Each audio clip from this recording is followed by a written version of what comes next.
LIC முதலீடு மற்றும் காப்பீடு தொடர்பான அனைத்து சந்தேகம் மற்றும் விவரங்களுக்கு 8973777532 எண்ணை அணுகவும். அதிர்ஷ்டத்தை அள்ளித்தரக்கூடியது பிரம்ம முகூர்த்த நேரம், அமிர்த நேரம் என்று சொல்லப்படும் இந்த நேரத்தில் நாம் எந்த பூஜை செய்தாலும் எந்த வழிபாட்டினை மேற்கொண்டாலும் அது நமக்கு பல மடங்கு பலனை பெற்றுத்தரும். சூரிய உதயத்திற்கு முன்பு தீப வழிபாடு செய்வது நம் வீட்டில் இருக்கும் இருளை முழுமையாக நீக்கிவிடும். இந்த பிரம்ம முகூர்த்த நேரத்தில் வீட்டில் இருக்கும் பெண்கள் குளிக்காமல் தீபம் ஏற்றலாமா? வீட்டில் மற்றவர்கள் உறங்கிக் கொண்டிருக்கும் போது பூஜை அறையில் விளக்கு ஏற்றலாமா? அசைவம் சாப்பிட்டு விட்டு தலைக்கு குளிக்காமல் விளக்கேற்றலாமா? இப்படிப்பட்ட குழப்பங்களுக்கான தீர்வைத்தான் இந்த வீடியோவில் நாம் பார்க்க போகிறோம்.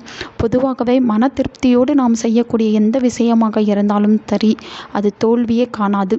மனக்குழப்பத்தோடு மனச்சஞ்சலத்தோடு நாம் செய்யும் எந்த ஒரு காரியமாக இருந்தாலும் அதில் பின்னடைவு ஏற்படும் என்பதில் ஒரு துளி அளவு கூட சந்தேகமில்லை. இது நம்மில் பல பேருக்கும் தெரிந்திருக்கலாம்.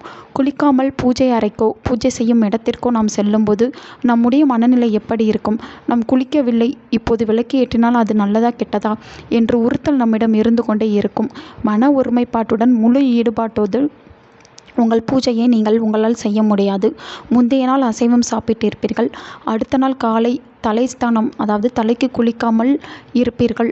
மனதில் என்ன எண்ணம் ஓடிக்கொண்டிருக்கும்? நேற்று அசைவம் சாப்பிட்டு விட்டோம், இன்று தலைக்கு குளிக்கவில்லை, இறை வழிபாடு செய்யலாமா வேண்டாமா என்ற சஞ்சலம் மனதிற்குள் ஓடிக்கொண்டிருக்கும். இப்படியாக மன திருப்தி இல்லாமல் நீங்கள் பிரம்ம முகூர்த்த நேரத்தில் தீபம் ஏற்றினால் அது உங்களுக்கு பலனளிக்காது. வீட்டில் இருக்கும் பெண்கள் முந்தைய நாள் சுத்தமாக இருக்கும் சமயத்தில், அசைவம் சாப்பிடாமல் இருக்கும் சமயத்தில் மறுநாள் காலை பிரம்ம முகூர்த்த நேரத்தில் எழுந்து முகம் கை கால்களை அலம்பிவிட்டு தீபம் ஏற்றலாம். இருந்தாலும் காலை எழுந்தவுடன் நீங்கள் சுத்தமாக இருக்கும் பட்சத்தில் தலைக்கு குளிக்க முடியவில்லை என்றாலும் வெறும் மேலுக்காவது குளித்துவிட்டு, அதாவது உடலுக்கு மட்டும் குளித்துவிட்டு தீபம் ஏற்றுவது மனதிற்கு நிம்மதியை தரும். குளித்துவிட்டு தீபம் ஏற்றுவது சிறந்த பலனை தரும். குளிக்காமல் தீபம் ஏற்றலாமா எனில் அது உங்களுடைய மனநிலையை பொறுத்ததுதான். நீங்கள் மன சுத்தத்துடன் எந்த ஒரு காரியத்தை செய்தாலும் அது நிச்சயமாக வெற்றியை தரும். பெண்கள் சுத்தபத்தமாக இல்லாத சமயத்தில், அசைவம் சாப்பிட்ட சூழ்நிலையில் கட்டாயம் தலைக்கு குளிக்காமல் வீட்டில் தீபம் ஏற்றக்கூடாது. இது கண்ணுக்கு தெரியாத தோஷத்தை கட்டாயம் உங்களுக்கு ஏற்படுத்திவிடும். முட்டை மட்டுமே சமைத்தாலும் அது அசைவமே. தலைக்கு குளித்துவிட்டு தீபம் ஏற்றும் வழக்கத்தை கொண்டு வருவது மன நிம்மதியை தரும். மனச்சஞ்சலம் இல்லாத வழிபாடு நன்மையை கொடுக்கும் என்பதுதான் சரி. இதுபோல பிரம்ம முகூர்த்த நேரத்தில் வீட்டில் இருக்கும் மற்றவர்களை நாம் தொந்தரவு செய்யக்கூடாது. அவர்கள் வேறு இடத்தில் உறங்கும் பட்சத்தில் நீங்கள் பூஜை செய்யும் இடத்தில் தீபம் ஏற்றலாம். உங்களுக்கு பூஜை செய்யும் இடமும் படுத்து உறங்கும் இடமும் ஒன்று என்னும் பட்சத்தில் ஒன்றுமே செய்ய முடியாது.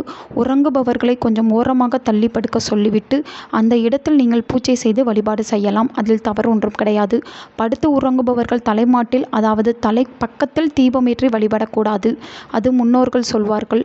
அதையும் நீங்கள் கொஞ்சம் கவனிக்க வேண்டும். அடுத்தபடியாக ஆண்களாக இருந்தாலும் சரி, பெண்களாக இருந்தாலும் சரி, குளித்து முடித்துவிட்டு தலையில் ஈரத்தை துடைத்துவிட்டு அதன் பின்புதான் தீபம் ஏற்ற வேண்டும். முடிந்தவரை குளிக்காமல் தீபம் ஏற்றும் வழக்கத்தில் வீட்டில் இருக்கும் பெண்கள் மற்றும் ஆண்கள் இருபாலரும் தவிர்ப்பதே நல்லது. எந்த ஒரு வழிபாடாக இருந்தாலும் அதை முழு மனதோடு மனநிறைவோடு செய்ய வேண்டும் என்ற கருத்தை முன்வைத்து நீங்கள் குளித்து தீபம் ஏற்றினாலும் சரி, குளிக்காமல் தீபம் ஏற்றினாலும் சரி, உங்களுடைய மனநிலையை பொறுத்தே அந்த காரியம் வெற்றியடையும், நல்லதே நடக்கும். உங்கள் நண்பர்களுக்கும் உங்கள் உறவினர்களுக்கும் இந்த வீடியோவை ஷேர் பண்ணுங்க. அவங்களும் இதை பற்றி தெரிஞ்சுக்கிடட்டும். ஆன்மீகம் டிவி தமிழ் சேனலை சப்ஸ்கிரைப் பண்ணுங்க.